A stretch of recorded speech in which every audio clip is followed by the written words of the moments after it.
tous les amis, on se retrouve aujourd'hui pour une nouvelle vidéo et comme je vous l'avais promis il y a un petit moment et on me l'a redemandé, je vais vous parler de mon appareil, de ma facecam habituelle qui est le Canon EOS R, un hybride de chez Canon. Nous allons tout de suite commencer par le générique, on se retrouve pour en parler après, alors je vais tout de suite dire générique.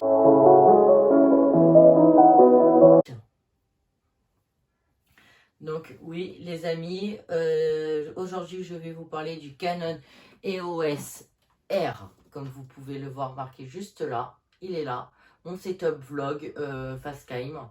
Donc juste avant ça, si vous trouvez qu'il y a un changement d'image, un changement de qualité son, c'est normal, je filme avec un iPhone. Donc voilà.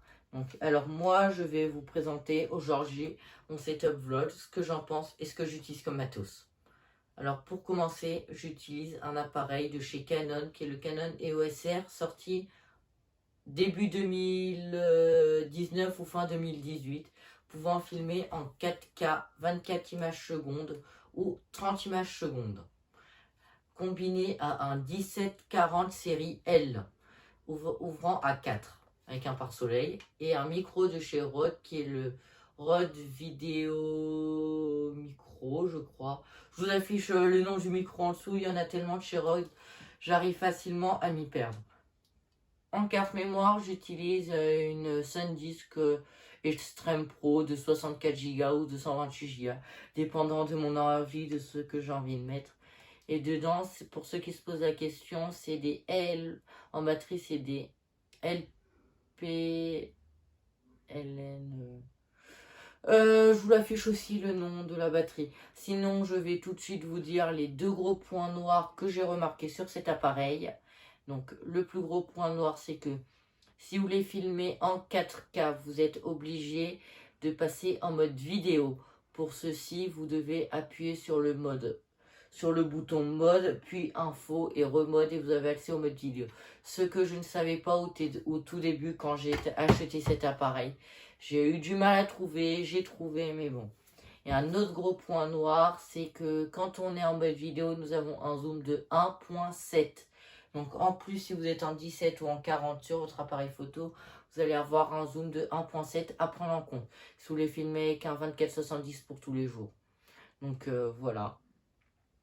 Maintenant, on va passer au point fort. Donc, le plus gros point fort, c'est un appareil très compact et très léger, équivalent à peu près un Canon 5D Mark IV, qui est le modèle réflexe non hybride de chez eux.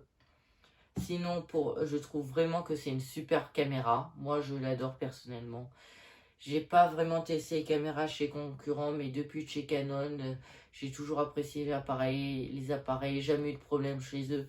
Donc je préfère rester chez Canon, c'est une marque en qui j'ai confiance. Et vu ce qu'ils nous ont annoncé là, il n'y a pas si longtemps que ça, ça a l'air d'être très bon. Après avoir à tester ce qu'ils nous ont annoncé, mais si c'est vraiment à la hauteur de ce qu'ils nous ont dit, je resterai encore chez eux pendant très longtemps. Après, vous pouvez faire aussi des très belles photos de jour ou de nuit. Oui, de jour ou de nuit. Pas de nuit, en basse lumière. Et là, je vous donne mon ressenti après l'avoir essayé. Ça fait à peu près 1 an et demi que j'ai cet appareil. Oui, 1 an et demi que je filme avec toutes mes vidéos. Et entre-temps, j'ai investi pour un micro. Comme le micro étant placé juste là, t'as pas une super qualité. Et exactement, c'est le Rode Vidéo Micro. C'est marqué juste en dessous. Vous pouvez régler plein de choses sur cet appareil, comme les décibels de votre micro. Vous pouvez créer des dossiers sur la carte mémoire pour sauvegarder les photos à d'autres endroits. Mais vous allez aller dans le mode photo, vous allez avoir toutes les photos qui s'affichent. Je trouve ça vraiment bien si vous voulez séparer des photos pro et des photos perso, quand vous faites les deux dans la même journée. Voilà. C'est un appareil qui peut faire des photos à 30,3 millions de pixels. Donc, il se base à peu près entre l'OS R6 et l'OS R5. Le R5 est au-dessus, le R6 est en dessous, par rapport à actuellement. Par contre, il y a un truc qui n'est pas pratique, mais qui sera pratique dans le futur, c'est qu'il est en monture RF. Et les 3/4 des objectifs de nos jours sont en EF. Donc, ça oblige à utiliser une batte d'adaptation qui est fourni dans la boîte, mais ne vous en faites pas, vous n'avez pas de perte de qualité avec. Moi, j'ai rien remarqué à devoir utiliser une boîte d'adaptation. À savoir, juste là, pour ceux qui se demandent qu'est-ce que c'est pour relier l'extension BGE22. Et là, vous avez la cage batterie qui se démonte.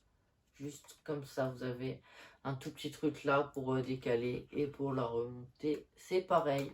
Et c'est fait. Et là, le lecteur de carte mémoire qui est actuellement vide.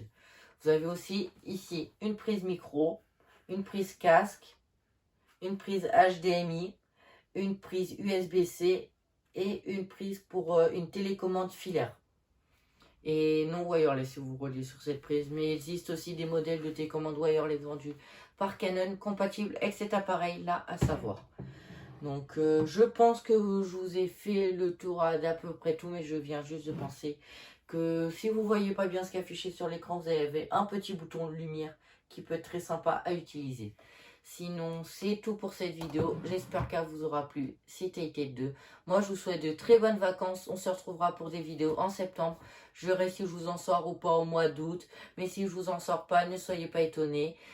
On se retrouve là pour cette vidéo le dimanche 2 août, qui est le dernier jour de la semaine du juillet. Donc, moi, je vous souhaite de très bonnes vacances. Je vais partir en vacances, donc je vais vous dire salut, salut, bye bye et bonnes vacances. Pensez à mettre un petit pouce bleu. Je vous ai bien vu. Bye bye.